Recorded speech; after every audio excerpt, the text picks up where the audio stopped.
먼 데서 바람 불어와 풍경 소리 들리면 보고 싶은 내 마음이 찾아간 줄 알아라. 네, 여러분 안녕하십니까? 시처럼 음악처럼 살고 싶은 원장 한정열입니다. 반갑습니다. 저는 광주 광역시에서 개원하고 있습니다. 개원한 지는 이제 31년이 되었습니다. 오늘 여러 원장님들께 강의를 할 수 있게 되어서 영광입니다. 오늘 제가 말씀드릴 내용은 만성 B형 간염의 치료입니다. 특히 이제 진료실에서 만성 B형 간염 환자와 만나서 환자가 궁금해하는 내용에 대해서 답하고 하는 내용으로 구성해 보았습니다. 오늘 말씀드릴 내용은 6가지입니다. 만성 B형 간염 치료 회색지대부터서 B형 간염, 간경변 환자의 생활 수칙까지 6가지에 대해서 말씀드리도록 하겠습니다. 먼저 만성 B형 간염 치료 회색지대 그레이 존이라고 하죠. 이 부분에 대해서 먼저 말씀드리도록 하겠습니다. 만성 B형 간염 치료제 언제 사용하는가? 만성 B형 간염은 5개의 단계로 나뉘죠. 면역 관용기, 면역 제거기, 면역 비활동기, 그다음에 면역 탈출기, S상원 제거기 그러죠. 여기서 면역 제거기하고 면역 탈출기, 그러니까 재활성화기 때는 항바이러스를 사용을 하죠. 이때는 치료를 하게 되고요. 그 다음에 이때는 이 기간이 빨리 끝나지 않으면 간경변으로 진행을 하게 되죠. 그래서 이 시기에 항바이러스를 사용을 하는 시기가 되겠습니다. 여기는 이제 이항원이 양성이고 재활성화기는 이항원이 음성이기 때문에 이항원 양음성 면역 활동기 때 치료를 하는 것입니다. 그다음에 면역 관용기하고 면역 비활동기인 면역 조절기는 항바이러스를 사용하지 않습니다. 진정한 면역 관용기, 진정한 면역 조절기 때는 항바이러스를 사용하지 않습니다. 만성 C형 간염은 약제가 좋아져서 C형 간염 바이러스 혈액내에서 검출되면 다 치료하죠. 치료하지 않는 군은 여명이 얼마 남지 않은 사람만 C형 간염을 치료하지 않습니다. 그리고는 다 치료하는데요. 그런 것처럼 opt-out strategy, 어떤 사람만 치료하지 않고 모든 사람을 치료한다 이렇게 돼야 되는데 B형 간염은 그러지 않고 이러이러한 사람만 치료한다라고 하는 opt-in strategy를 사용을 합니다.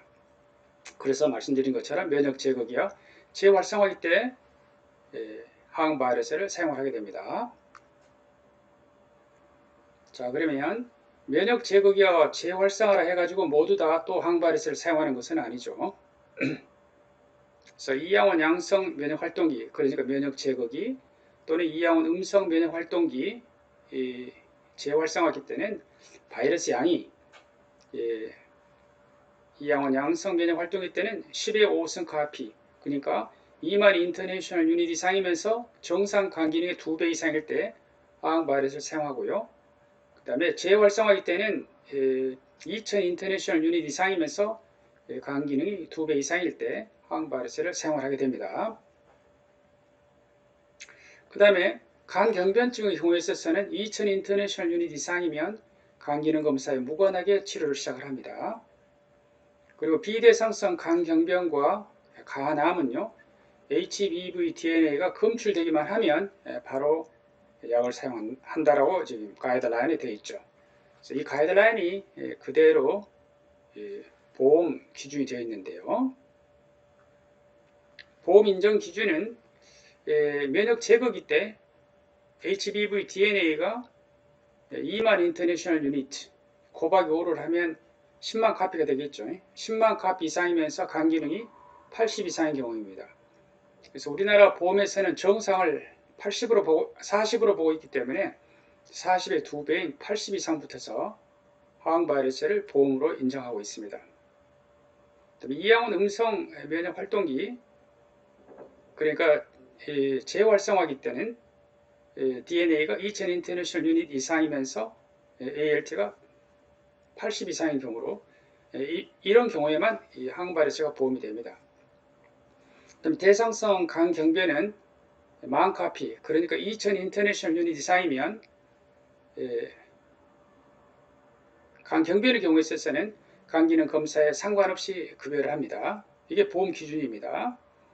비대상성 간경변과 간암의 경우에 있어서는 HBV DNA가 혈액 내에서 검출되기만 하면 바로 약을 사용하게 되어 있습니다. 금년에 2022년도 대한간학회 만성비형간염 진료 가이드라인에서는 회색지대라는 것을 따로 정의를 하였습니다. 만성비형간염의 자형 경과는 조금 전에 본 것처럼 5개의 단계로 나눠지죠. 면역 관용기, 면역 제거기, 면역 비활동기, 그 다음에 재활성화기, SNTN 소실기, 이렇게 5개의 단계로 나누어집니다.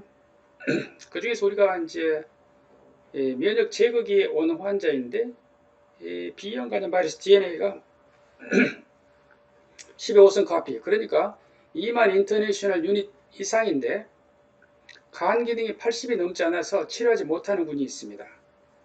마찬가지로 재활성화기 때, 그러니까 이양은 음성 면역 활동기 때 바이러스 양이 2000 인터내셔널 유닛 이상이지만 간 기능 검사가 80을 넘지 않아서 치료를 못하고 있는 군이 있죠.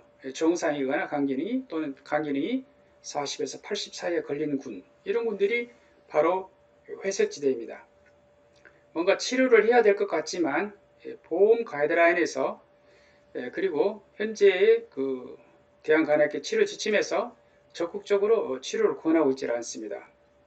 그래서 이런 경우를 이제 그레이 존이라고 하고, 이러한 것이 생기는 이유는 조금 전에 본 것처럼 환자가 간염이냐 간경변이냐에 따라 다르고, 그 다음에 HBV DNA 양하고 그 다음에 ALT를 가지고 정의를 하기 때문에 이런 어느 부에도 좀 속하지 않는 환자군이 생기게 되는데, 이런 분들이 회색지대에 있다고 할 수 있겠습니다. 우리나라 만성비형간염 환자의 약 30%가 회색지대에 존재한다고 보고 있습니다. 조금 전에 말씀드린 것처럼 이양원 양성 음성 면역 활동기 때 치료하려고 보니까 바이러스 양은 많은데 간 기능 검사가 정상이거나 보험에서 말하는 40에서 80 사이 1 내지 2배에 걸침으로써 약제를 사용할 수 없는 이런 군을 회색지대에 있다고 합니다. 그것 말고도요, 면역 관용기 때도 회색지대가 있습니다. 면역 관용기는 진정한 면역 관용기는 치료하지 않죠. 그런데 면역 관용기인지 그렇지 않으면 그 다음 단계인 면역 제거기인지 좀 구별이 되지 않는 그런 시기에 있는 분들이 있습니다. 자, 그런 분들은요, 보면은 나이가 30에서 40세 이상, 그 다음에 혈청 HBV DNA가 10의 7승 인터내셔널 유닛 이하인 경우, 예를 들어 10의 7승 인터내셔널 유닛이라고 하는 것은 우리나라에서 정하는 면역 관용기 수치입니다. 그러니까 일반적으로 우리가 10만 카피, 그러니까 2만 인터내셔널 유닛 이상이면서 10의 7승 인터내셔널 유닛 이하에 걸리는 경우, 이 경우는 이제 이하원 양성 만성 비형 간염이 될 것이고요. 그러니까 면역 관용기 수치보다는 약간 낮은 경우, 그 다음에 ALT가 정상 상한치 경계에 있는 이런 경우들은요, 이게 면역 관용기인지 그렇지 않으면 면역 제거기에 들어있는 것인지 잘 구별이 안 됩니다. 자, 이런 경우에는 간 섬유화를 평가를 해가지고 만약에 의미 있는 간 섬유화가 있을 때는 항바이러스 치료를 고려할 수가 있습니다. 등급은 B2인데요. 2라고 하는 것은 weak한 recommendation입니다. B는 moderate evidence입니다. 그래서 B2 등급이긴 한데요. 자, 이런 경우에도 면역 관용기지만 면역 제거일 수도 있다라는 생각을 갖고 보셔야 되겠습니다. 여기도 그러니까 회색지대에 해당이 된다고 볼 수 있겠습니다. 그 다음에 대상성 간경변증은요, 현재 HBV DNA가 2만 인터내셔널 유닛, 10,000 카피 이상이면 간기능 검사에 관계없이 항바이러스를 투약을 하죠. 그런데 2022년도 대한간암회 가이드라인에서 바뀐 것이 있습니다. HBV DNA가 2000 인터내셔널 유닛 이하라 하더라도 HBV DNA가 검출되기만 하면 항 바이러스 치료를 시작을 한다. 간 기능 검사에 관계없이요. 이것이 B1 등급입니다. 1이니까 recommended입니다. 권고하는 등급이 되었습니다. 그래서 간 경변이 있으면 HBV-TN에 검출되기만 하면 항 바이러스를 사용을 해야 됩니다. 그러나 보험에서는 10,000 이상, 그래서 2,000 인터내셔널 유닛 이상만 보험이 되고 2,000 인터내셔널 유닛 이하는 보험이 되지 않죠. 그러니까 여기도 보면은 치료를 해야 되는데 치료하기가 좀 어려운 회색지대라고 볼 수 있겠습니다. 그래서 대상성 간경변증이면서 DNA가 2,000 인터내셔널 유닛 이상인 2,000 인터내셔널 유닛 미만인 경우 이제까지는 치료하지 않고 있었죠. 그리고 지금도 급여가 되지는 않지만 이 군의 항 바이러스를 투약한 군이 그렇지 않은 군에 비해서 간세포 암자의 발생이 유의하게 낮았습니다. 그러므로 권고사항으로서 이제 B1 등급으로 치료한다로 되어 있습니다. 그러나 국내 연구에서 이런 경우에 또 치료를 했었을 때 HCC의 발생이 별 차이가 없었다라는 그러한 발표도 있었습니다. 그 다음에 의료보험에서는 정상 간기능 검사를 40 이하로 보고 있는데요. 우리나라 국민건강보험공단 자료를 가지고 만성 B형 간염 환자의 간 관련 사망이 증가하는 간기능 검사를 보니까요. 남자는 34세, 여자는 30세부터서 간 관련 사망이 증가했습니다. Liver Related Mortality가 증가했습니다. 그래서 정상을 34, 30으로 권고하고 있습니다. 그러나 보험에서는 이걸 40으로 보고 있기 때문에 예를 들어서 남자가 간기능이 68이다 그러면은 예를 들어 70이다 그러면은 요양급여를 해줘야 되는데요. 80이 넘지 않아서 요양급여를 받을 수가 없죠. 그래서 이러한 것도 회색지대라고 볼 수가 있겠습니다.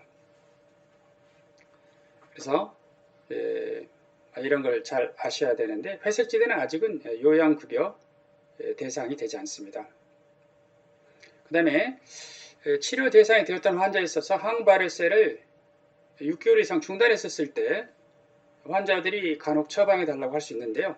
이때는 다시 급여 기준에 맞아야만이 재투여가 인정이 됩니다. 그래서 6개월 이상 병원 오지 않았던 환자가 6개월 이상 약을 끊었던 환자가 병원에 왔었을 때는 다시 검사를 해서 보험 기준에 맞아야만이 급여가 된다는 점 아셔야 될 것 같습니다.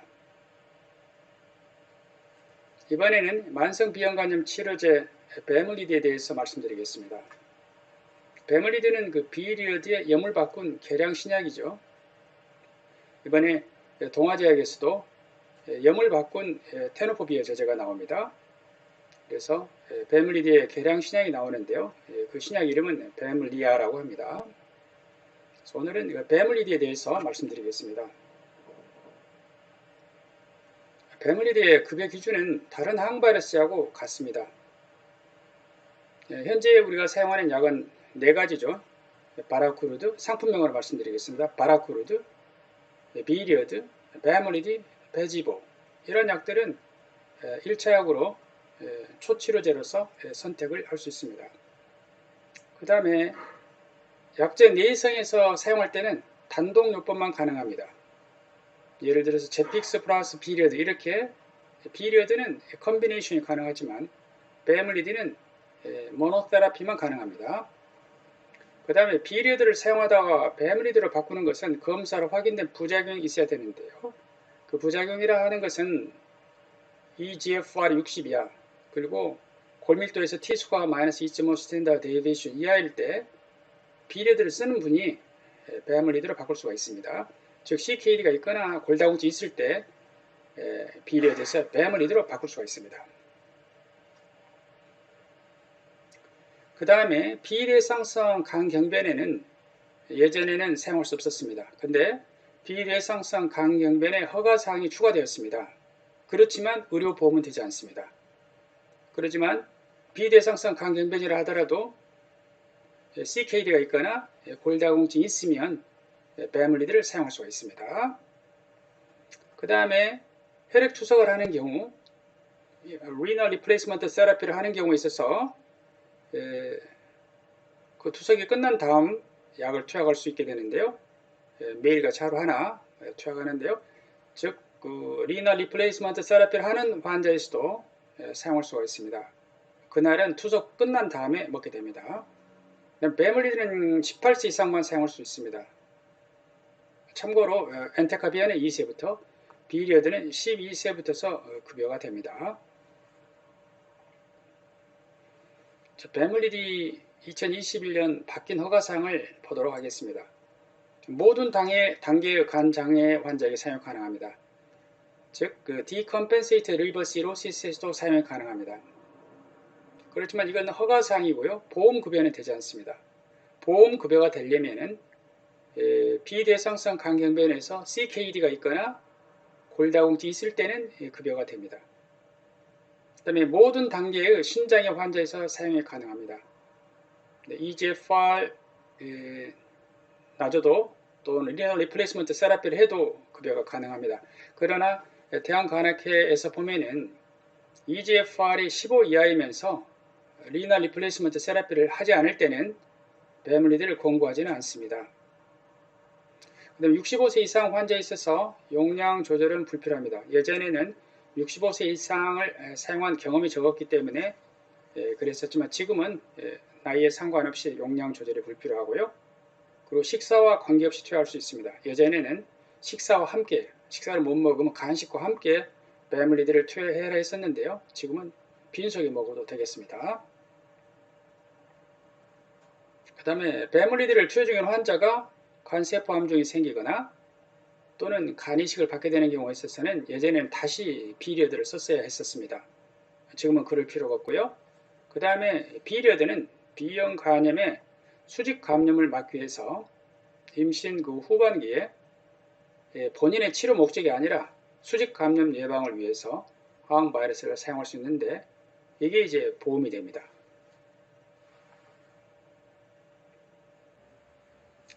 이번에는 만성 B형 간염의 자연 경과와 항 바이러스에 대해서 알아보도록 하겠습니다. 환자분들이 많이 물어보는 것 중에 하나죠. 이러한 퍼센테이지를 알고 있으면 환자에게 답해주는 데 도움이 되는데요. 만성 B형 간염에서 간경변증, 비대상성 간경변증으로의 진행은 즉 만성 B형 간염이라 하더라도 면역 제거기, 그렇지 않으면 이항원 음성 면역 활동기에서 모든 사람이 그렇다라는 게 아니고 만성 B형 간염일 때, 즉 면역 제거기하고 재활성화기 때입니다. 이때의 간경변증으로의 진행은 대개 1년에 3에서 5%입니다. 그 다음에 간경변에서 비대상성 간경변증은 역시 3 내지 5%입니다. 이렇게. 그러나 이항원 음성 만성 B형 간염에서 간경변증은 더 높습니다. 그러므로 이항원 음성 만성 B형 간염일수록 더 치료를 잘해야 되겠다는 생각이 들어지죠. 그 다음에 면역 비활동기의 경우에 있어서는 1년에 0.2%로 매우 낮게 간세포 함정이 생기고요. 그 다음에 만성 B형 간염에서 간세포 함정은 1%, 대상성 간경변증에서 3 내지 5%, 비대상성 간경변증에서는 1년에 7 내지 8%가 간세포 함정이 생길 수가 있습니다. 이제 비활동성 면역 비활동기 때 가능성은 1년에 0.2%지만 면역 비활동기라 하더라도 간경변이 있는 경우에 있어서는 간경변 환자는 1년에 약 3 내지 5% 정도 HCC가 생길 수 있다는 것을 아셔야 될 것 같습니다. 이번에는 B형 간염의 자연 경과 및 간 질환의 진행에 영향을 미치는 요인들을 살펴보겠습니다. 간 질환의 진행 그러면은 간염에서 간경변, 비대상성 간경변, 그다음에 간암이 생기는 것 이렇게 프로그레션 하는 것을 말하죠. 요인으로서는 숙주인자, 호스트, 바이러스 인자, 그 다음에 기타 인자, 미셀라니어스 인자가 있겠습니다. 보면은 호스트 인자, 바이러스 인자는 사실은 우리가 어떻게 할 수가 없고요. 우리가 할 수 있는 것은 외부 환경적인 요인을 할 수 있겠습니다. 소셜 팩터를 잘 조절해야 되는데요. 다행히 우리가 사용하고 있는 항바이러스에는 바이러스의 증식을 억제할 수 있죠. Complete Virology Response에 도달할 수가 있죠. 바이러스가 검출되지 않은 상태. 그렇게 되면은 간 기능이 올라가는 것을 또 막을 수가 있죠. 되게 정상으로 돌아오게 되죠.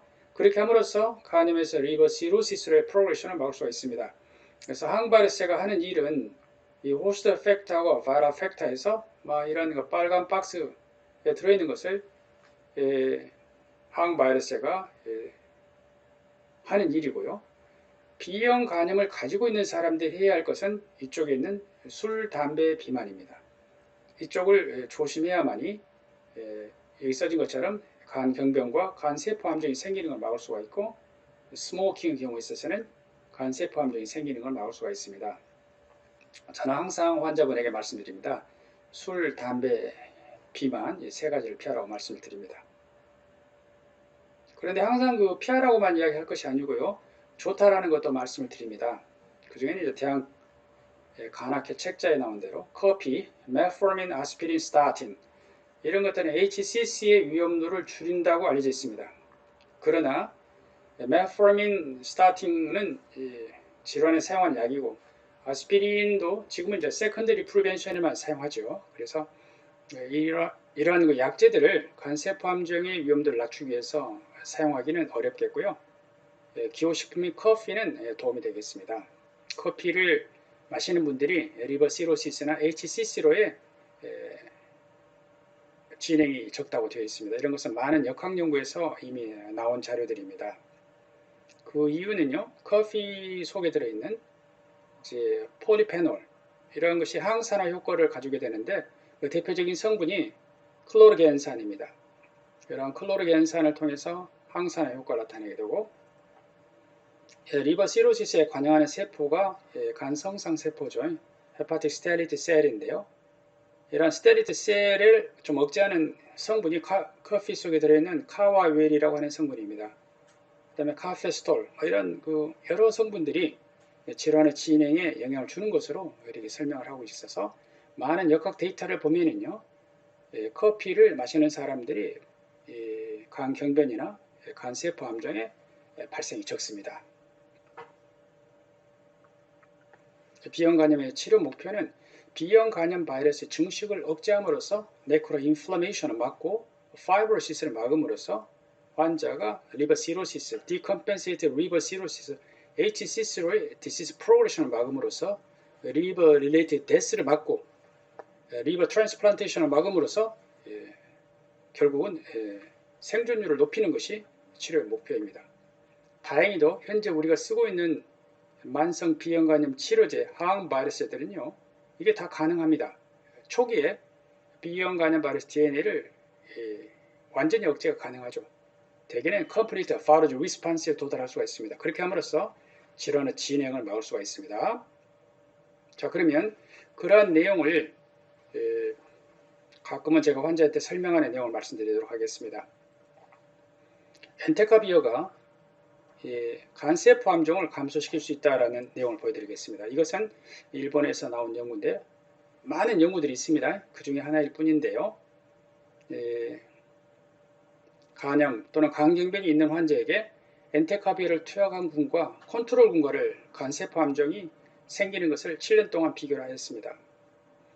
좋은 약이 이미 나와 있는데 한 군에다가 위약군을 둘 수는 없는 것입니다. 그래서 여기서 말하는 컨트롤이라고 하는 것은 역사적 대조군입니다. 항바이러스제가 나오기 전에 환자를 관찰했었을 때 간세포 암종이 생기는 것을 본 그 자료를 가지고 컨트롤군으로 하고 엔테카비어군을 해서 양군을 성향 점수 짝짓기 propensity score 매칭으로 만들어서 마치 RCT 무작위 대조군 연구를 하듯이 디자인하게 되는 것입니다. 이 연구에서 보니까 간세포 암종의 발생이 60% 이상 감소를 합니다.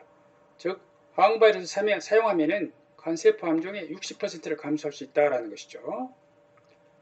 금방 말씀드린 그 연구에서 간경변이 있는 환자만 따로 띄어가지고 보면은요, 역사적 대조군하고 바라크로드군 그리고 그 중간에가 제픽스, 라미브딘 군이 있는데요.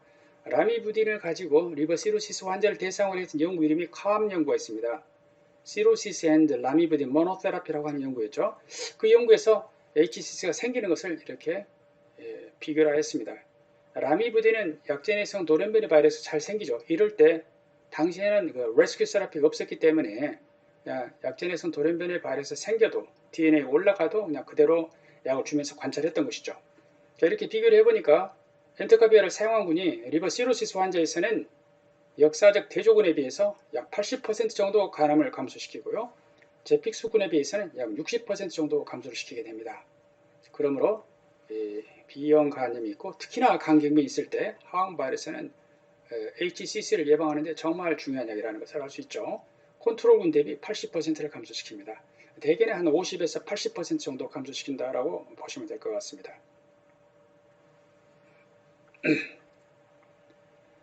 율리우스 시저가 로마 북쪽에 갈리아 지방을 정복한 다음에 다시 이제 로마로 들어오게 되는데요. 로마로 들어오는 곳에 루비콘 강이 있습니다. 로마 원로원에서 시저에게 로마로 들어오려면은 무장해제를 하고 들어오라고 했었습니다. 무장해제를 하고 들어가면은 폼페이우스, 삼두정치를 하던 한 사람 폼페이우스에게 잡혀서 죽을 몸이 되었습니다. 그래서 무장해제를 하지 않고 시저는 루비콘 강을 건너게 됩니다. 이때 시저가 한 말 있죠. 주사위는 던져졌다. 그리고 이제 로마로 들어와서 이제 원로원을 차지하게 되는데요. 이때 루비콘 강을 건너버린 것을 우리가 돌아올 수 없는 강을 건넜다라고 하는데요. 예전에는요, 리버 시로시스 진단을 받으면 돌아올 수 없는 강을 건넌 것이었습니다. 계속 디시스 프로그레션에서 결국은 디컴펜세이트 리버 시로시스로 진행을 했었는데요. 지금은요, 약을 쓰게 되면 리버 시로시스도 좋아진다는 것이죠. 리버 시로시스가 리버서블 디시스가 된 것입니다. 자, 이것을 알아본 것이 조직 검사를 통해서 파이브로시스가 개선된다는 것을 본 연구가 있고요. 이러한 것을 조직 검사로 하기는 어렵기 때문에 물론 한 번은 할 수 있겠죠. 두 번, 세 번 할 수 없기 때문에 임상에서는 non-invasive 테스트인 파이버 스캐너를 이용을 합니다. 그래서 리버 시로시스가 개선된다는 것을 조직 검사를 통해서 나온 결과를 보여드리도록 하겠습니다. 이건 이제 비리어드가 나와서 비리어드하고 헵세라를 비교했었을 때 비리어드 군에서 스터디 102, 103에서 비리어드 군의 바이옵시 결과를 보여드리도록 하겠습니다. 환자 A를 보겠습니다. 페이션트 A에서 보면 조직 검사를 한 걸 보면 이 빨간 것이 바로 파이브로시스입니다. 보면 파이브로시스 버튼이 굉장히 많죠. 그런데 5년 치료 후에 보면은 빨간 파이브로시스가 거의 없어져 버렸죠. 이러니까 더 이상은 이제 간경변이 아닌 것입니다. 마찬가지 B 환자도 빨간 파이브로시스가 많지만 1년째 그리고 5년째 보니까 거의 이 빨간 것이 없죠. 퍼센트 콜라겐 에어리아가 거의 줄어들어서 더 이상 no more cirrhosis입니다. 더 이상 간경변이 아닌 것이 되었습니다. 그래서 이 조금 전에 보여드렸던 스터디 102, 103에서 조직 검사를 했던 환자군 중에서 특별히 리버 시로시스가 있었던 환자 96명만을 대상으로 이제 보았습니다. 시로시스 그러면은 유샥 파이브로시스 스코어로 5.6점이 리버 시로시스죠. 개선이 된다는 것은 4점 이하로 떨어지는 것을 말합니다. 더 이상 리버 시로시스가 아니라는 것은 4점 이하로 떨어지는 것을 말하죠. 이것은 페어드 바이옵시 1년째 하고 5년째 함으로써 이렇게 비교를 한 것이죠. 해보니까 리버 시로시스에 있었던 5.6점인 환자들이 4점이 감소한 사람이 15명, 3점이 감소한 사람이 41명, 2점은 14명 이렇게 96명 중에서 71명이 조직학적으로 더 이상 간경변이 아니었습니다. 예를 들어서 6점이었던 사람이 3점이 떨어지면 3점이 되잖아요. 유샥 파이브로시스 스코어에서 5, 6점의 리버 시로시스이기 때문에 더 이상 리버 시로시스가 아니죠. 그래서 이렇게 개선을 보이는 것을 볼 수가 있습니다.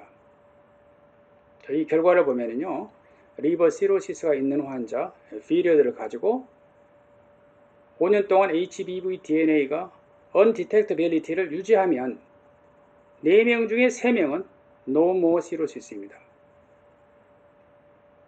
이렇게 조직학적으로 개선이 되고 조금 전에 보여드렸던 엔테카 비하에서는 HCC를 예방하는 것을 보여줬습니다. 즉 질환의 진행에 의한 간경변, 그 다음에 간세포 함정이 생기는 것을 막는다는 것을 보여드렸는데요. 저는 이런 좀 희망적인 이야기를 환자분들에게 자주 합니다. 리버 시로시스 is reversible disease입니다. 이번은 간세포 함정 2021년도 팩트 쉬트를 보도록 하겠습니다. 2021년도 헤파토셀루라 카시노마 팩트 쉬트 카실에서 나온 것을 보도록 하겠습니다. 2018년도에 간세포 함정의 유병률을 보면은요, 발생률을 보면은요, 11,200명이 발생하였습니다. 그 중에서 남자가 8,700명, 여자가 2,400명이 발생했습니다. 남자가요, 여자보다도 간세포 함정이 많이 생깁니다. 조금 더 생기는 정도가 아니라 서너 배가 더 많이 생깁니다. 굉장히 불편한 진실이라 할 수 있겠습니다. 남성이 HCC가 잘 생깁니다. 그러면 남자가 여성에 비해서 간염 환자가 많냐? 조금 더 많습니다. 보면은 전체 환자를 대상으로 2019년도에 B형 간염 표면항원 양성이라고 하는 것은 B형 간염에 걸려 있는 것이죠. S항원이 6개월 이상 양성일 때 만성 B형 간염 그럽니다. 그럴 때 남성은 2.2%, 여성은 1.8%로 남자가 여자에 비해서 약 20% 정도 B형 간염 표면항원 양성률이 높습니다. 즉 B형 간염에 더 걸려 있는 것이죠. 많이 아니에요. 20%예요. 그런데 간세포 함정은 남자가 여자보다도 서너 배가 더 많습니다. 굉장히 불편한 진실이죠. 보면은 새로운 간세포 함정의 발생을 보면은요. 자, 이 보라색은 남녀 합한 것입니다. 보면은 30대까지는 별로 간세포 함정이 없습니다. 그런데 갑자기 40대는 쑥 뛰게 됩니다. 50대는 더 뛰게 되죠. 60대는 비슷하고요. 그래서 간세포 함정은 나이와 더불어서 그 발생이 증가를 하게 됩니다. 이것을 그 나이 인구 10,000명당 몇 명이 더 생기는가를 본 조 발생률로 보았습니다. 크루드 인시던스 레이스로 보았더니요. 40대, 50대, 60대, 70대 나이가 들수록 10만 명당 간세포 함정의 발생은 계속해서 증가하는 걸 볼 수 있습니다. 즉 간세포 함정은 나이와 더불어서 증가를 한다. 그리고 여기 이 파란색하고 분홍색하고 파란색이 남성, 분홍색이 여성입니다. 남성이 여성에 비해서 모든 나이대에서 간세포 함정이 많이 생기는 것을 볼 수가 있습니다. 간세포 함정을 가진 환자의 4분의 3은 리버 시로시스가 있습니다. 그러므로 리버 시로시스로 진행하기 전에 만성 B형 간염의 단계에서 필요한 시기에 약이 잘 들어가야지 질환의 진행을 막을 수가 있습니다. 조금 전에 보여드렸던 슬라이드인데요. 이를테면 간암 또는 간경변의 위험 인자는 호스트 팩터, 바이러스 팩터, 그 다음에 소셜 팩터 이런 게 있는데요. 말씀드린 것처럼 이런 바이러스 팩터가 남녀의 어떤 차이가 있는 것은 아닙니다. 호스트 팩터도 사실은 그렇죠. 그래서 왜 그러면 남자가 간세포 함정이 많을 것인가를 이쪽에서 좀 볼 수 있겠는데요. 남자가 아무래도 술, 담배, 비만 이런 쪽에 더 노출이 더 많다고 보여집니다. 특히 여성들에 비해서 남성은 비만에 대해서 관심이 없죠. 그래서 알코올, 오비시티 이런 것은 파이브로틱 버든을 더 증가시키는 것이죠. 그러므로 B형 간염이 있을 때는 술, 담배, 비만을 외부 환경적인 요인으로서 잘 조절해 주는 것이 HCC를 예방하는 데도 도움이 될 것이라고 저는 생각을 합니다. 이번에는 임신 중 수직 감염 예방에 대해서 말씀드리겠습니다.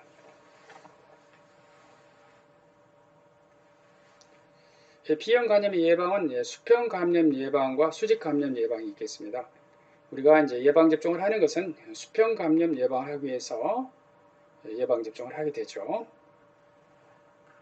수직 감염 예방은 두 가지가 있는데요. 주상기 예방 있죠.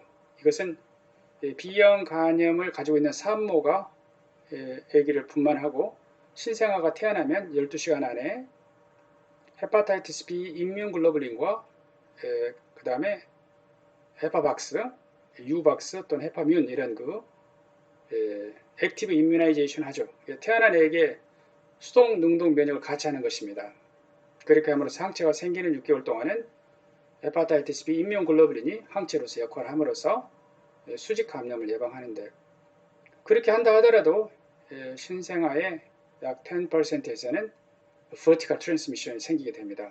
그래서 그것마저 막기 위해서 하는 것이 이제 임신 중 수직 감염을 예방을 위한 비리어드 투여를 2021년 3월부터서 보험으로 투약이 가능합니다.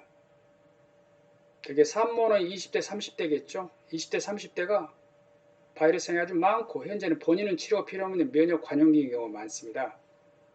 이러한 산모들이 전에는 이런 수직 감염 예방을 위해서 치료를 할 때 사용하는 약값은 본인 부담 100%였습니다. 그러나 이제는 보험으로 할 수 있고 산모는 약값이 10%죠. 그래서 본인 부담 10%로 비리어드를 처방을 할 수가 있습니다. 자, 그럼 어떻게 하느냐 그러면요. HBV DNA가 20만 인터내셔널 유닛, 즉 100만 카피 이상인 산모에서 수직 감염을 예방을 위해서 비리어드, 테노포비아 디소프록실 포마레이트죠. 비리어드 투여가 권장이 됩니다. 그 다음에 시기는 임신 24에서 32주 시작해서 출산 이후 2 내지 12주 투약이 권장됩니다. 대개 저는 28주에 시작해서 약 4주 투약을 하고 있습니다. 투약이 끝난 다음에는 산모가 거동이 가능할 때 오셔가지고 또 검사를 해보아야 됩니다. 출산 후에 상태가 바뀔 수가 있으니까요. 자, 이러한 수직 감염을 예방을 위한 이러한 비리어드 투여가 2021년 3월 1일부터서 보험으로 투약이 가능하게 되었습니다.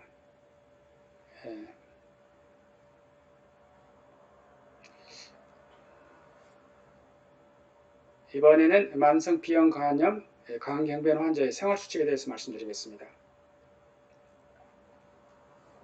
만성 B형 간염, 강경변 환자의 생활수칙에서 간의 섬유화를 증가시키는 일을 안 해야 되겠죠. 그것이 바로 술과 비만, 담배도 포함이 됩니다. 그래서 술, 담배, 비만을 안 해야 되겠죠. 아까 말씀드린 것처럼 간 세포 함정의 원인이 됩니다. 그 다음에 간에 좋은 음식은 특별히 없어서 간에 좋은 음식을 찾아 먹을 필요는 없습니다. 커피만 추천을 하고 있었습니다. 대한간학회에서.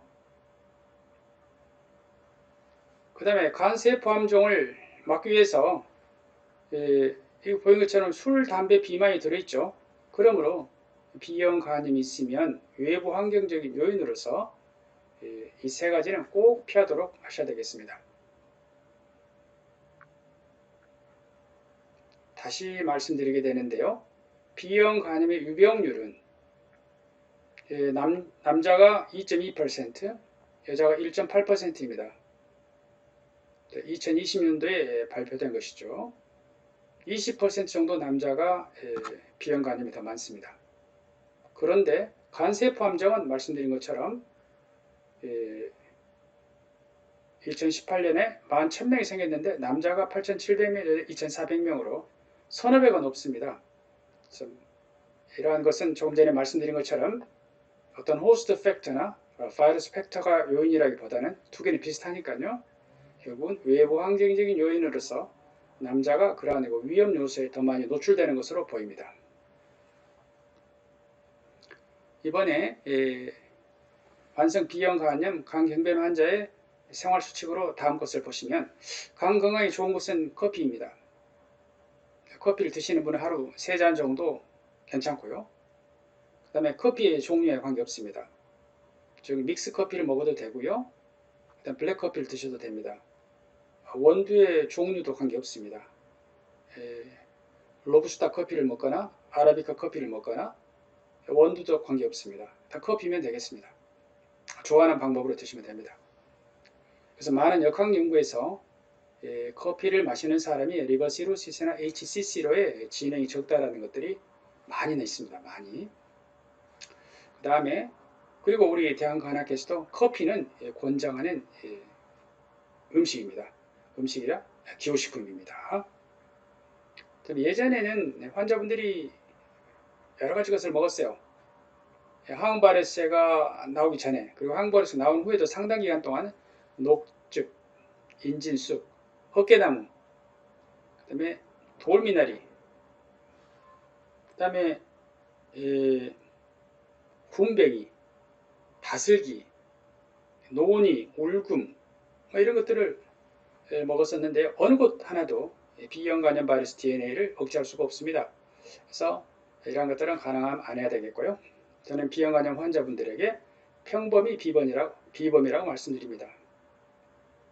항바이러스를 정해진 시간에 먹고 정해진 시간에 와서 검사하는 것이 치료에 중요한 것이라고 말씀드립니다. 그 다음에 만성 B형 간염에 의한 간경변 환자에 있어서 단백질 섭취를 느립니다. 위장관 출혈 또는 명백한 간성혼수가 아니면 간성혼수 예방을 위해서 간경변 환자에서 단백질 섭취를 제한하지 않습니다. 이걸 잘못할 수가 있습니다. 그러한 우를 범치 않아야 됩니다. 간성혼수 예방을 위해서 간경변 환자에게 단백질 섭취를 제한해서는 안 됩니다. 오히려 더 권장해야 되는데요. 자, 단백질 섭취는 일반인은 대개 0.8에서 1g이죠. kg당. 간경변의 경우에서는 1.5배가 많습니다. 1.2에서 1.5g입니다. kg당. 예를 들어서 체중이 70kg이면 일반인은 70g의 단백질이 필요하죠. 하루에. 그러나 간경변이 있으면 100g의 단백질이 필요합니다. 그러면 고기 100g에 단백질이 20%가 들어있거든요. 그러므로 꼭 소고기가 아니라 고기 100g에 단백질 20g입니다. 그럼 100g 필요하기 때문에 고기, 예를 소고기라 그러면 500g을 먹어야 됩니다. 되게 식당에서 고기 1인분이 150g입니다. 그래서 매번 고기를 1인분씩을 먹는다 이렇게 생각을 하는 것이 간경변 환자에게는 도움이 되겠습니다. 그 다음에 간경변 환자에서 알부민 감소는 간의 알부민 생산 감소 그리고 영양 실조 때문에 발생을 합니다. 그 다음에 간경변 환자가 지방간이 같이 있으면 탄수화물을 줄이고 단백질을 늘립니다. 간경변 환자는 소금 섭취를 줄이고 싱겁게 먹어야 합니다. 그 다음에 간경변은 대사가 항진되어 있어서 칼로리 소모가 많은 만성 소모성 질환입니다. 그러므로 간경변 환자들은 영양결핍이 많습니다. 간경변이 있는 분들이 밥맛 없다는 소리 많이 하십니다. 간경변은 몸의 염증 상태입니다. 마치 우리가 감기가 걸리면 밥맛이 떨어지듯이 몸에 염증이 있으면 밥맛이 떨어지듯이 간경변이 있는 사람들이 입맛이 떨어집니다. 잘 먹지 못해서 입맛이 떨어져서 잘 먹지 못하는데 그러기 위해서 영양결핍이 많습니다. 그러므로 더 자주 먹고 필요할 때는 야식까지도 해야 됩니다. 일반인은 간 내 포도당의 저장 형태에 있는 글라이코젠이 고갈되는데 24시간 정도 걸리지만 간경변이 있으면 간 내 글라이코젠이 12시간이면 고갈이 됩니다. 글라이코젠이 고갈되면 그때부터는 우리 몸의 지방과 단백질을 애용하기 때문에 공복 상태가 오래가지 않도록 자주 먹어야 되겠습니다. 그 다음에 즙, 농축 액기스, 달인물 이런 것들은 전부 다 간을 힘들게 하는 것입니다. 우리가 먹게 되면 이것들이 장에 흡수되고 포탈벤을 따라서 간으로 가게 돼서 간에서 디톡시피케이션을 해야 되죠. 그래서 간에 많은 일을 시키는 것입니다. 그래서 간경변 환자에게 내가 지금 먹고 싶은 이 음식을 어린아이가 먹어도 될까? 이것을 섭취 판단을 기준으로 삼아도 된다고 말씀드리고 있습니다. 자, 생것은 피하는 것이 좋습니다. 장내 세균총이 안 좋아서 장염이 잘 생기기 때문에 가능하면 익혀서 먹는 것이 좋겠습니다. 그 다음에 지용성 바이타민 AD가 들어있는 종합 비타민을 먹는 것이 좋습니다. 특히 바이타민 D는 피부에서 만들어지지만 간에서 액티브 폼으로 바뀌게 됩니다. 콜캐시페롤이 25하이드로시 콜캐시페롤로 바뀌죠. 그래서 칼시페디올이라고 하는데요. 간이 안 좋으면 이런 칼시페디올이 잘 생성되지 않습니다. 그래서 바이타민 D insufficiency, deficiency가 올 수 있기 때문에 지용성 바이타민 D를 먹는 것이 좋습니다. 그래서 간경변 환자에게 있어서 바이타민 D 레벨을 간혹은 측정해 보고 있습니다. 간에 좋은 음식은 없습니다. 간에 좋은 음식을 찾아와서 먹을 필요는 없겠습니다. 말씀드린 것처럼 커피는요, 역학적인 연구에 의하면 간경변이나 간세포 함정의 발생을 줄일 수가 있습니다. 그 다음에 어떤 분들은 면역 증강제를 찾아서 먹는다고 하는데요. 자, 현재 면역 증강제는 없습니다. 건강한 생활 습관이 바로 면역 증강제입니다. 이상으로 간경변 환자에 있어서 생활 수칙에 대해서 말씀드렸습니다. 오늘 말씀드린 내용은 2022년도 대한간학회에서 새롭게 규정한 그레이존, 회색지대에 대해서 말씀드렸는데, 특히 이양원 음성 면역활동기 환자에 있어서 바이러스 양은 2000 인터내셔널 유닛 이상인데 간 기능이 80이 넘지 않아서 치료하지 못하는 부분들이 제일 치료하고 싶은 군이 되겠습니다. 여기서는 리버시로시스를 진행이 좀 더 많은 군이고, 나이가 많기 때문에 HCC가 잘 생길 수가 있거든요. 그러므로 이 시기는 꼭 항바이러스를 쓰고 싶은데 아직은 가이드라인에서 반드시 치료한다 이렇게 되어 있지 않습니다. 또 하나, 간경변에 있어서는 HBV DNA 레벨에 관계없이 검출되면 바로 항바이러스를 사용한다입니다. 그러나 2000 인터내셔널 유닛 이상만 보험이 되죠. 그래서 2000 인터내셔널 유닛 이하는 여전히 그레이 존에 남아 있습니다. 보험이 되지 않기 때문에. 만성병간염 치료제 베아물리드는 초치료제로서 다른 약과 똑같이 처방을 하면 되는데요. 비리어드를 사용한 사람이 베아물리드로 바꾸고자 할 때는 만성 콩팥병과 골다공증이 있을 때는 바꿀 수가 있습니다. 그 다음에 만성 B형 간염의 자형 경과 항바이러스에서는 B형 간염의 자형 경과, 질환의 프로그레션, 간염에서 간경변, 비대상성 간경변, 간세포 함정이 생기는 이러한 악의 고리를 항바이러스는 끊을 수가 있습니다. 그렇게 함으로써 HCC의 예방을 리버시로시스의 경우에 있어서 50에서 80%, 그 다음에 비리어드 스터디 10103을 통해서 리버시로시스가 있는 환자의 4명 중에 3명은 5년 후에 노모시로시스입니다. 리버시로시스 is reversible disease가 되었다는 걸 말씀드렸습니다.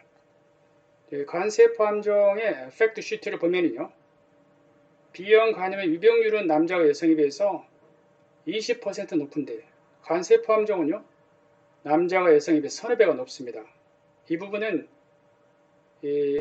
자연 경과나 질환의 프로그레션을 관여하는 바이러스 팩터나 호스트 팩터가 중요한 게 아니라 제가 생각하기로는 미셀라니스 팩터인 술, 담배, 비만이 남성이 훨씬 더 노출이 많기 때문인 걸로 생각을 합니다. 다음 2021년도부터서 임신 중 수직 감염 예방을 할 수 있는데요. 바이러스 양이 100만 카피 이상이면 임신 후반기 대기 28주에서 출산 후 약 4주 정도 비리어드를 가지고 치료할 수 있고, 이것이 산모 의료보험으로 10%만 부담하면 되겠습니다. 그다음에 만성 B형 간염과 간경변 환자의 생활 수칙은 환자에게 진료실에서 자꾸 이야기하는 그런 내용에 대해서 말씀드렸습니다. 이상입니다. 감사합니다.